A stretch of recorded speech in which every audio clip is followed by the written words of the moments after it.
സെന്റിനും ഭൂമിക്കും വിലക്കുണ്ട്, അതൊക്കെ ശരി തന്നെയാണ്. എന്നാലും ഒരു വഴിയുടെ വക്കിലാണ് നമ്മുടെ അതിര് നിൽക്കുന്നതെങ്കിൽ, ഒരു മൂലയാണ്, ആ മൂലൊന്ന് വളച്ചു കൊടുത്താൽ നിങ്ങൾക്ക് ഒരുപക്ഷെ 1/2 സെന്റ് ആയിരിക്കും നഷ്ടപ്പെടുന്നുണ്ടാവുക. 1/2 സെന്റ് അള്ളാഹ്ക്ക് വേണ്ടി പടച്ചവനെ വിചാരിച്ച് നിങ്ങളുടെ അരികത്തുകൂടെ പോകുന്ന 100 കണക്കിന് ആളുകൾ, അതിൽ പ്രായമുള്ള രോഗികളുണ്ട്, ഡയാലിസിസിന് പോകുന്നവരുണ്ടാകും, ഹാർട്ട് അറ്റാക്ക് പിടിച്ച് ഓടുന്നവരുണ്ടാകും. ഒരു വണ്ടി വന്നാൽ തിരിക്കാൻ പറ്റൂല, ഒന്ന് ചെരിക്കാൻ പറ്റൂല, അപ്പോഴേക്ക് മുട്ടി ഇവിടെ കുത്തി, ഒന്ന് ചെരിയാൻ കഴിയില്ല. ഒരു ബൈക്ക് വന്നാൽ സേരെടുക്കാൻ പറ്റൂല. ആരാണ് ഇതൊക്കെ വെച്ച് പൊടി വെക്കുന്നതെന്നറിയോ? അള്ളാഹു ഭൂമി കൊടുത്ത ആളുകൾ, അള്ളാഹു സൗകര്യം ചെയ്തു കൊടുത്ത ആളുകളെ.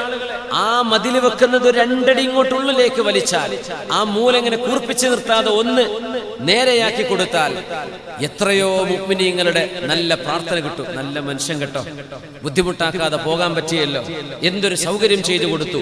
ഇത് മാത്രം നമ്മൾ ചെയ്യൂല.